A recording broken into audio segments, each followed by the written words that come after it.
"He ran that way," said the girl to the police officer, but he had no idea that. Sergeant Michael was finishing his night patrol when he spotted the girl alone in the central square of Three Oaks. It was almost 10 at night, and that child shouldn't have been there, especially without any adult around. But when the girl pointed with a trembling finger toward the dark alley and said she had seen her grandpa run that way, the officer felt a tightness in his chest. He knew that gentleman well. "He ran that way," repeated the girl, tears streaming down her dirty face. Michael knelt beside her, trying to calm her trembling. Little Emma was only 9 years old and was visibly frightened. Her clothes were wrinkled as if she had been running hard, and her brown hair stuck to her face, wet with sweat and tears. "Calm down, sweetheart. What's your name?" "Emma. Please, you need to find my Grandpa Walter. He ran off and I couldn't keep up." Michael's heart raced. Walter Harrison was known throughout the neighborhood. For 30 years he had been the town's most beloved baker, waking up early to prepare the warm bread that scented the whole street. But 3 months ago, he had abruptly closed the bakery, surprising all the neighbors. "Emma, what time did you leave home?" "I'm not sure. Mom was on the phone talking very loudly to someone. I was in my room, but I heard her say that Grandpa had to leave early tomorrow morning." Michael sensed something strange about the situation. If the child had left home hours ago, why had no one reported her missing? He grabbed his radio and called the station, but there was no record of a missing child. "Did your grandpa say where he was going?" Emma wiped her nose on her sleeve before answering. "He said he needed to take flowers to Grandma. But I didn't understand why it had to be now, at night." The officer knew the story. Walter's wife had passed 2 years ago, victim of a long illness. The man had never fully recovered from the loss, and in recent months seemed increasingly confused and forgetful. "Let's look for him together, okay?" Michael stood up and extended his hand to the girl. They walked toward the alley she had pointed to. The moon was hidden behind the clouds, making the night even darker. The only light came from the street lamps on the main road. Dear listener, if you're enjoying the story, please take a moment to like and especially subscribe to the channel. It really helps us who are just starting out now continuing. When they reached the alley, Michael turned on his flashlight and began examining the packed dirt ground. To his surprise, there were fresh footprints. Footprints of an elderly man, judging by the size and the way they sank unevenly into the ground. "Emma, are you sure you saw your grandpa coming here?" "Yes, I am." He was walking very slowly, as if he were dizzy. I tried to call him, but he didn't hear. They followed the footprints that led to the back of the alley. There they found something unexpected, an elderly dog with graying fur, wearing a faded collar. The animal began wagging its tail as soon as it saw the girl. "Biscuit!" exclaimed Emma, running to hug the dog. "This is Biscuit. He lived at Grandpa's bakery." Michael examined the collar. It was engraved, "Walter's Bakery, Blossom Street, 47. The dog seemed agitated, going back and forth as if wanting them to follow. "He wants to show us something," said the girl.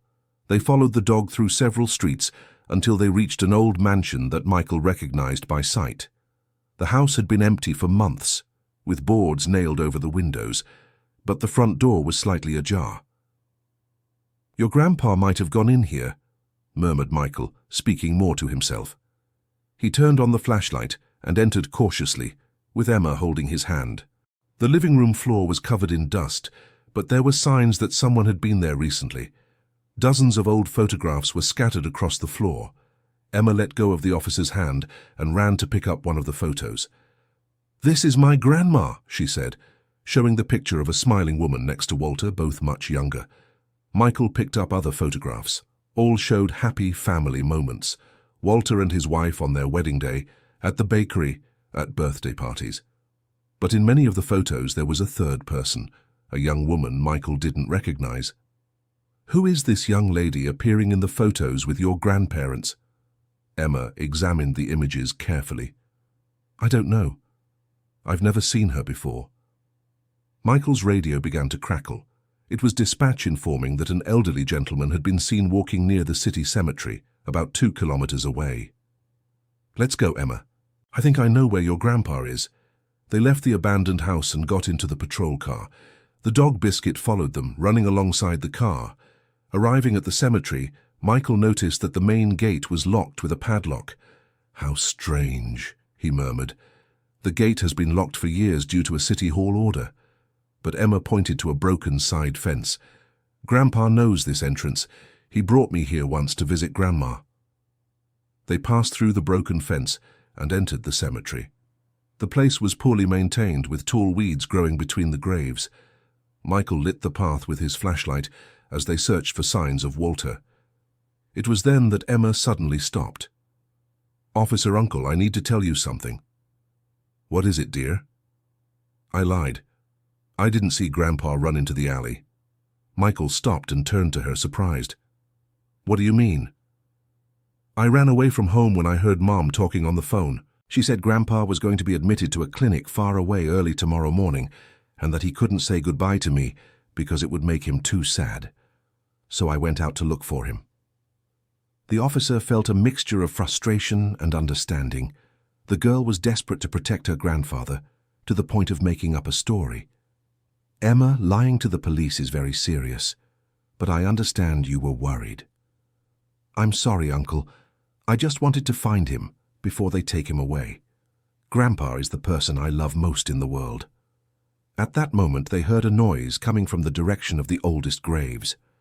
Michael pointed the flashlight and saw a shadow moving between the headstones. "Someone's there," he whispered. They approached slowly. It was Walter, kneeling before a grave, talking quietly to himself. Beside him was a bouquet of wilted flowers. "Grandpa!" shouted Emma, running toward him. The elderly man looked up, confused. His eyes were red from crying. "Emma, what are you doing here, my granddaughter?" "I came looking for you, Grandpa. I don't want you to go away." Walter hugged the girl tightly, but Michael noticed he was trembling, not just from the cold, but also from fear. "Mr. Walter, I'm Sergeant Michael. I need to take you both back home. Your family must be worried." The elderly man looked at the officer suspiciously. "Family? What family? My daughter wants to lock me up in a place where I'll never see my granddaughter again." "Grandpa, Mom said it's for your own good." "That's not true, Emma. She wants to sell my house and keep the money. That's why she needs me to disappear." Michael realized the situation was more complicated than he had imagined. Something was very wrong in that family. "Mr. Walter, let's get out of here and talk calmly. The cemetery is no place to be at night." When they reached the central square, it was already past 11 o'clock. To Michael's surprise, there was a woman talking to another police officer near his patrol car. She seemed surprisingly calm for someone who should have been desperately searching for her missing daughter. "Emma?" shouted the woman, running toward the girl. "I was so worried." But Michael noticed something strange.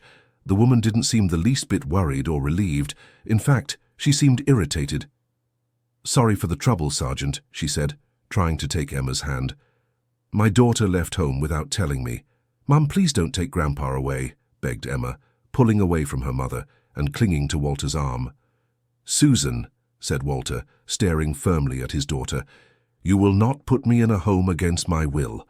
Michael paid attention to the argument that followed. There were many inconsistencies in what Susan was saying. She claimed her father had advanced dementia, but he seemed perfectly lucid. She said the hospitalization was temporary, but had mentioned selling the house. "Mrs. Susan, can you show me the medical documents that prove the need for hospitalization?" "I didn't bring them with me. They're at home. And it took you a long time to realize your daughter was gone." "I was asleep," Emma whispered in Michael's ear. She wasn't asleep. She was on the phone talking about money. At that moment, the dog Biscuit, who had followed them to the square, began barking insistently toward a side alley. The animal seemed very agitated. "What do you think Biscuit is seeing?" asked Emma. Everyone looked in the direction the dog was pointing. There was a small old chapel at the back of the street, hidden among the trees. Michael had never noticed it before. "Grandpa, do you know that chapel?" Walter looked in the direction, and his eyes lit up. "Of course. It's the chapel where your grandmother and I met 50 years ago. Dear listener, If you're enjoying the story, please take a moment to like and especially subscribe to the channel. It really helps us, who are just starting out, now continuing. Biscuit kept barking and running toward the chapel. Without waiting for the others, Walter began walking in the same direction. "Dad, come back here," shouted Susan, but the elderly man didn't stop. Michael decided to follow the group. There was something in that chapel the dog wanted to show. When they reached the door of the small building, they saw it was slightly ajar. Walter entered first, followed by Emma and Michael. Susan hesitated, but ended up entering too. The inside of the chapel was lit by candles someone had recently lit. On the makeshift altar were dozens of photographs of Walter's late wife carefully arranged. But there was something more. Documents scattered on a small wooden table. "Dad, what are you doing here?" asked Susan, visibly nervous. "I came to say goodbye to your mother before you take everything from me," replied Walter, picking up one of the documents. "And I came to get the proof of what you're doing to me." Michael approached to see the papers. They were documents from the notary office, powers of attorney, and correspondence from real estate agencies. Everything indicated that Susan was indeed trying to sell her father's house against his will. "Emma is not my biological daughter," Walter said suddenly, making everyone turn to him. "She is my granddaughter, daughter of my other daughter, Rebecca." "Grandpa, what are you talking about?" asked Emma, confused. Susan turned pale. "Dad, you're confused. Don't say these things in front of her." "I'm not confused, Susan. You know very well that you've raised Emma since she was a baby after her sister Rebecca had to leave." Michael felt he was discovering the truth behind all that confusion. He picked up one of the old photographs from the altar and showed it to Emma. "The young woman in the pictures from the abandoned house was your real mother." Emma looked at the photo with wide eyes. The young woman in the picture had the same face as hers, just more mature. "Where is my real mother?" asked the girl, tears beginning to well up. Walter knelt in front of his granddaughter and held her hands. "Your mother was a very special person, Emma. She worked helping other people in need in very distant places. When you were born, she realized she couldn't take care of you and do her work at the same time. So she abandoned me? No, my dear. She loved you so much that she chose to leave you with the people who could give you a better life, with me and your Aunt Susan." Susan interrupted the explanation. "Dad, you're confusing the girl. Rebecca came back a few weeks ago wanting to take Emma away. That's why I need to protect our family." But Walter shook his head. "That's not true, Susan. Rebecca never came back." Michael realized Susan was lying and began to understand the game. She had invented the story about Rebecca's return to pressure her father into accepting the hospitalization. "Mrs. Susan, can you prove that your sister came back?" She called me a few times." "From where?" "I don't know. She didn't want to say." Walter picked up an envelope that was among the documents on the altar. "This is the last letter Rebecca sent us, 2 years ago. She was working for an international humanitarian organization." Michael read the letterhead. The organization mentioned was real and respected worldwide. "Can I contact this organization to verify Rebecca's situation?" Susan tried to stop him. "It's not necessary. You won't believe what they say." But Michael was already typing the organization's name into his phone. After a few minutes of research, he found information about Rebecca Harrison in the organization's public records. What he read made his heart tighten. Rebecca had lost her life 2 years ago on a humanitarian mission in another country. The information was available on the organization's official website in a section dedicated to workers who lost their lives in service. "Mr. Walter," said Michael carefully, "I need to speak with you in private."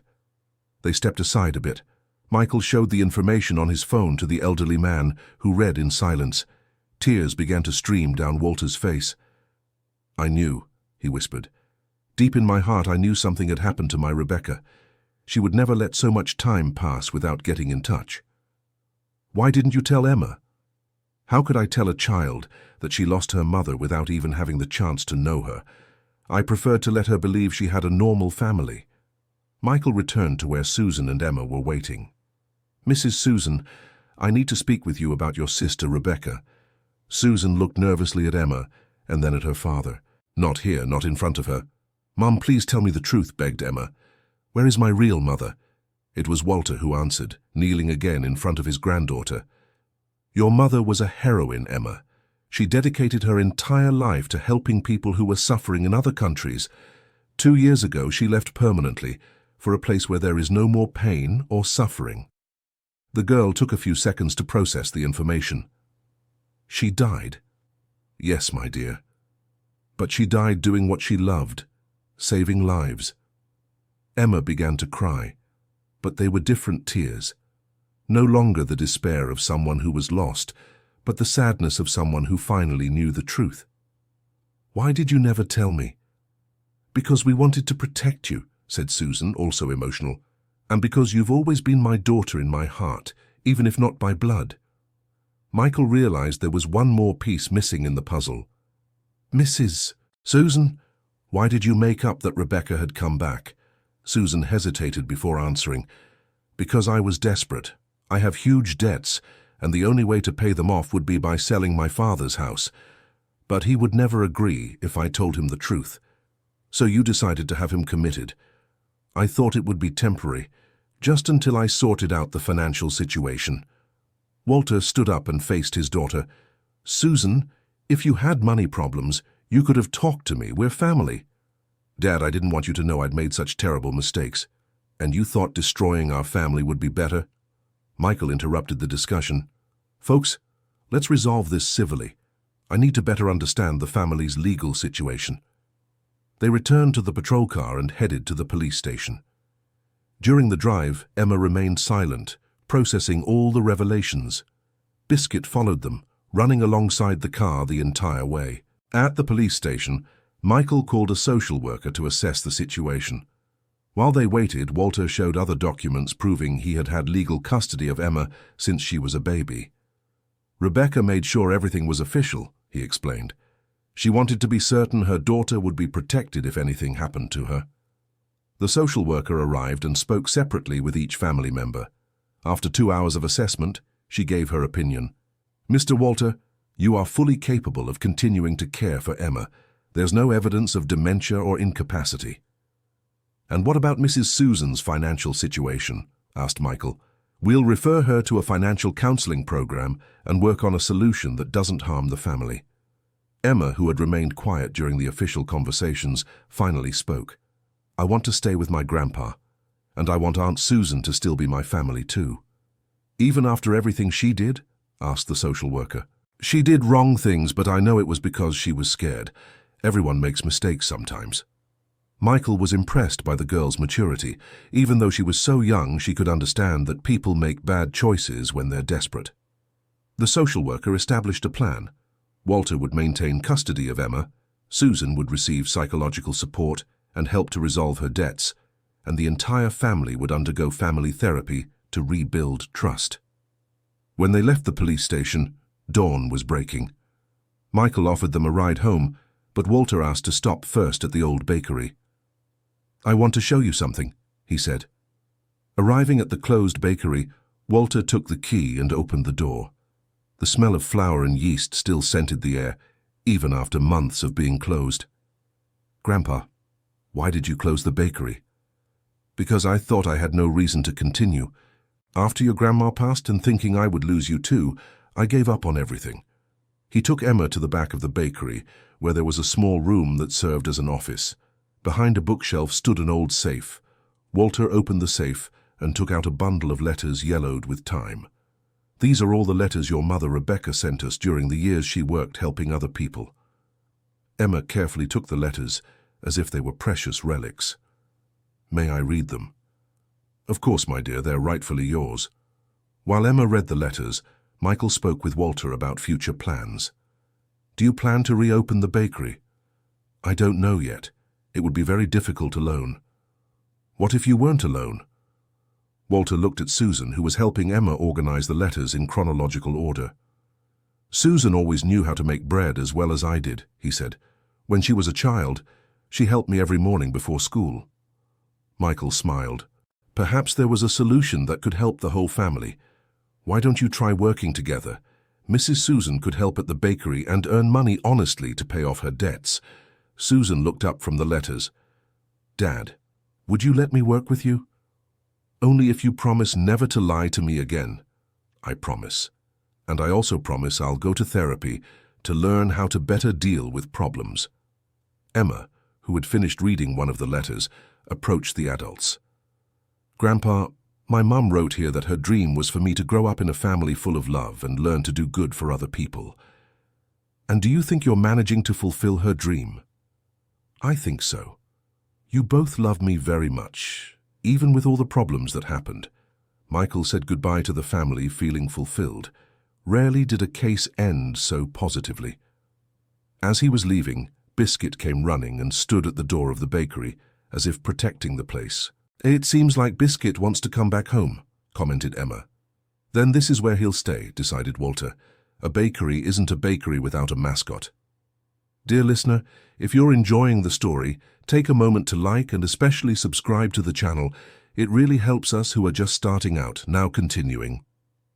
2 weeks later, Michael was doing his morning rounds when he caught a familiar scent in the air. It was the aroma of fresh bread coming from Walter's bakery. He stopped the patrol car and entered the establishment. Emma was behind the counter wearing a small apron, arranging bread in wicker baskets.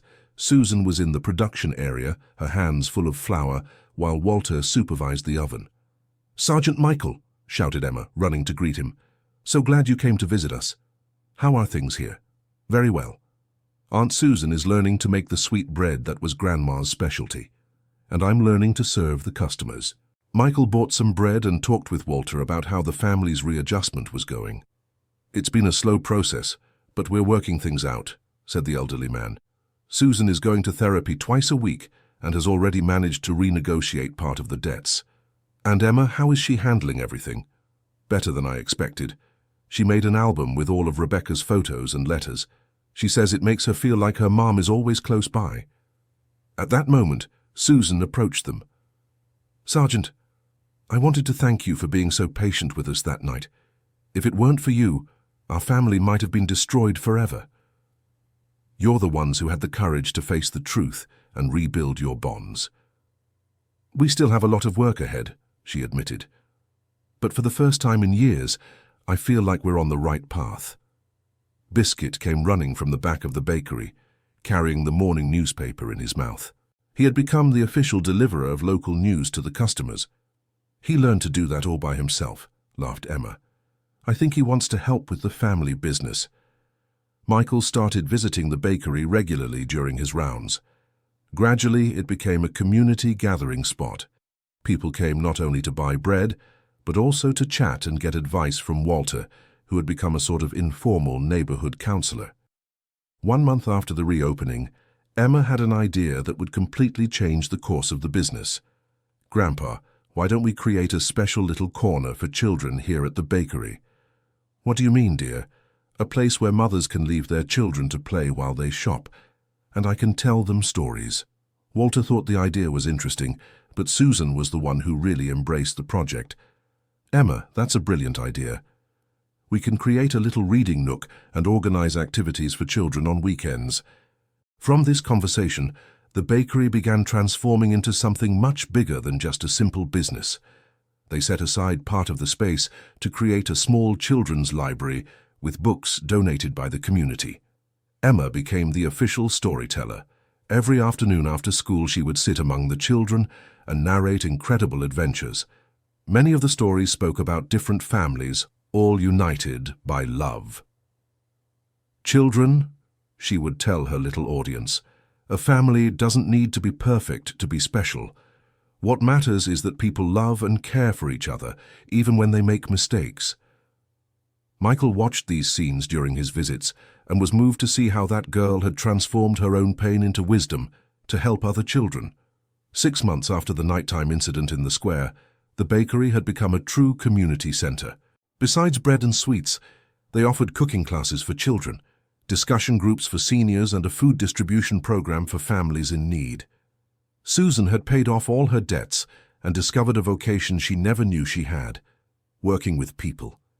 She was taking social work classes in her spare time. "Dad," she told Walter one afternoon. "Thank you for giving me a second chance. Susan, that's what family is. We make mistakes, we learn, and we start over. You have no idea how lost I felt before all this happened." "Oh, I know, after your mother passed, I felt lost for a long time too. But Emma taught me that we can always find a new purpose." At that moment, Emma came running into the bakery holding a letter.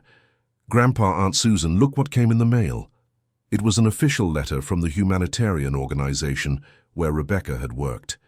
They had created a scholarship program in memory of the workers who lost their lives in service. "Emma," Walter read aloud, "having learned of your story through our records, we would like to inform you that you have been selected to receive a full scholarship that will cover your education from elementary school through college." The girl didn't fully understand the letter's meaning, but she sensed it was something important. "Does this mean I'll be able to study to be like my mother?" "It means you'll be able to choose any profession you want," explained Susan. "And if you choose to help others like your mother did, you'll have all the support you need." "I want to be a social worker," Emma decided right then, "to help families going through problems like ours did." Michael, who had arrived for his daily visit, witnessed this special family moment. "Emma, you're only 9 years old and already know exactly what you want to do with your life." "Yes, Uncle Michael. I want to help people understand that every family can heal even when it seems all is lost." The police officer smiled and thought about how that girl had matured over the past months. She had learned lessons about forgiveness, second chances, and unconditional love that many adults take a lifetime to understand. 2 years had passed since that night in the square. The bakery had become a reference in town, not only for the quality of its products, but for the social work it developed. Emma, now 11 years old, coordinated a support group for children who had lost their parents. She used her own experience to help other children process grief and find new forms of family. Susan had graduated as a social worker and worked part-time at City Hall, always during the hours when Emma was at school. The other half of her time she dedicated to the bakery and community projects. Walter, at 72 years old, was more active than ever. He had created a baking course for at-risk youth, offering not only technical training, but also a job opportunity at the bakery itself. Michael had been promoted to lieutenant, but he still made his rounds in the neighborhood. The bakery was always included in his route. One Friday afternoon, he arrived at the bakery and found an unusual commotion.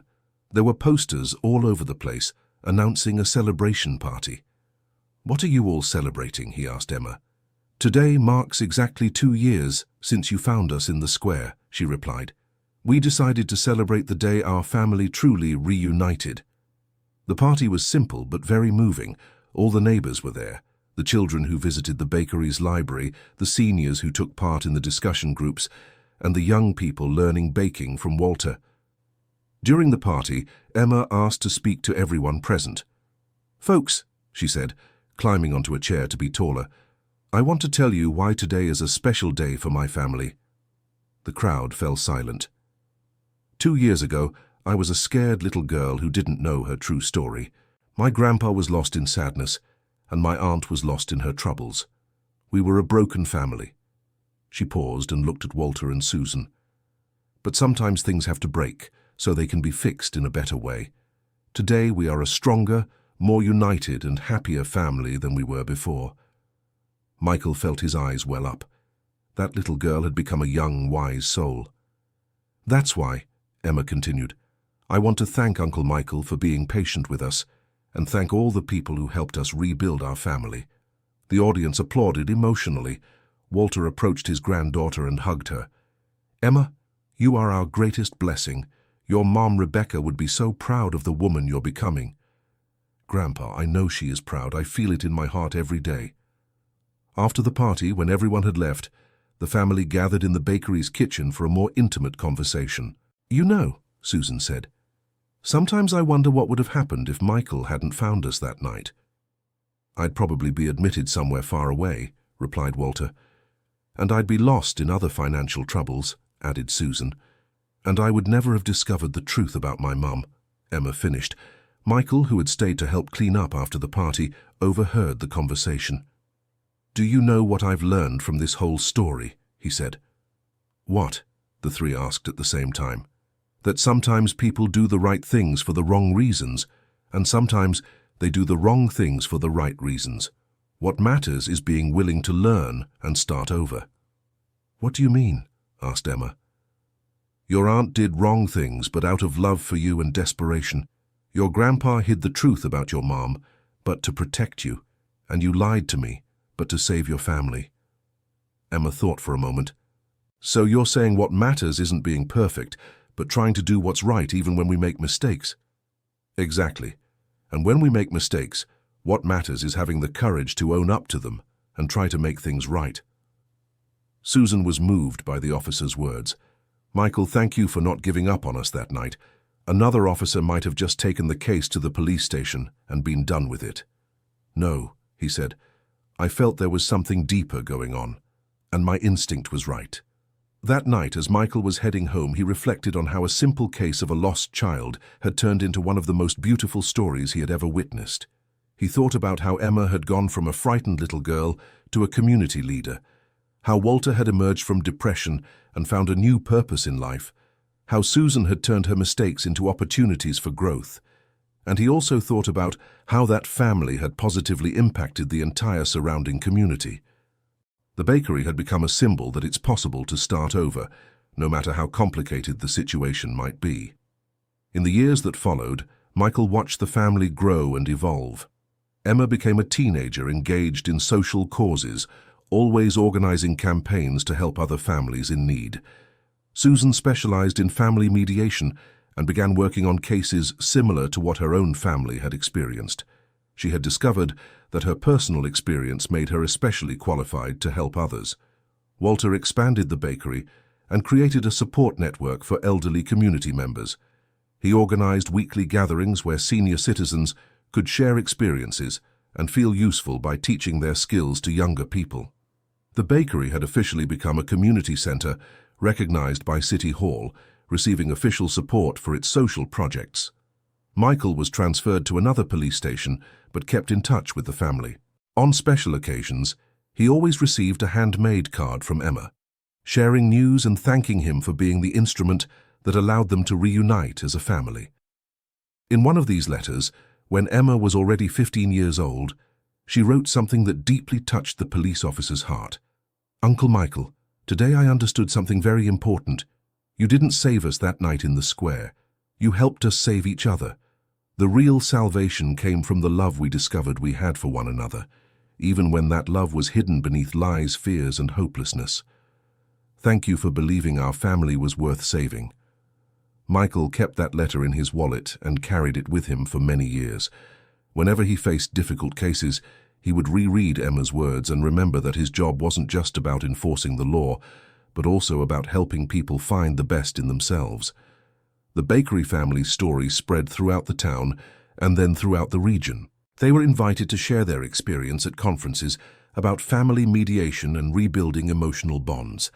Emma, though still a teenager, became an inspiring speaker, addressing audiences of social workers, psychologists, and other professionals about the importance of looking beyond problems and seeing the possibilities for healing in every family. "Families don't break," she often said in her speeches. "They transform, and sometimes this transformation is painful, but it can result in something much more beautiful than before." When Emma turned 18, she enrolled in social work college with the scholarship she had received from the organization where her mother had worked. On her high school graduation day, she gave a speech as class valedictorian. "My classmates," she told the emotional audience, "you all know my story. You know, I grew up in a family that went through many difficulties, but knew how to rebuild itself with love and truth." She looked at Walter and Susan, who were in the front row, crying with pride. "Today I want to dedicate my graduation to all the families going through difficult times. I want you all to know that no family is perfect, but there are families who love each other enough to overcome any obstacle." After the ceremony, Michael, who had been specially invited to the event, approached Emma. "Do you remember that frightened girl I found in the square almost 10 years ago?" "Yes, I remember," she replied, smiling. "But that girl needed to go through all that to become who she is today. And you don't regret anything?" "No, Uncle Michael. Every tear, every moment of despair, every painful revelation was necessary for me to learn that true love is stronger than any problem. That evening, during the graduation party organized at the bakery, Emma announced her plans for the future. "I want to create an organization that helps families in crisis reconnect," she said.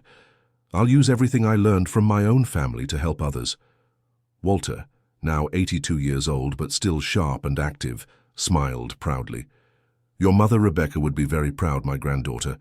You're following her path, but in your own way." "Grandpa, I've discovered that I don't need to go to distant countries to help people. I can make a difference right here, in my own community." Michael watched that scene and thought about how a simple nighttime run to a dark alley had resulted in such a profound and lasting transformation. "Emma," he said, "do you have any advice to give other police officers who might encounter similar situations?" She thought for a moment before answering. "Believe in children, even when they seem to be lying. Sometimes lying is the only way they find to protect those they love. And remember that behind every family in crisis, there's a love story that can be reclaimed." Years later, Emma became one of the most respected social workers in the region. She did indeed create her organization to support families in crisis, which operated in partnership with Walter's Community Bakery. Susan took over coordination of the organization's social projects, applying all the experience she had accumulated over the years. Walter, even in his old age, continued to be the heart of the bakery, always available to listen to neighbors' problems and offer wise advice. Michael retired from the police force, but continued visiting the family regularly. He had officially become an honorary member of the family, the uncle everyone had chosen to have. Biscuit, now old, continued being the bakery's official mascot, receiving affection from all the children who frequented the place. That family's story became legend in the town. People from other areas came to visit the bakery and hear the story of how a lie told by a frightened child had resulted in creating one of the most important family support networks in the region. End of story. Now we want to know your opinion about this story. What lessons did you take from Emma's family journey? Leave your reflections in the comments and don't forget to subscribe to the channel for more heartwarming stories.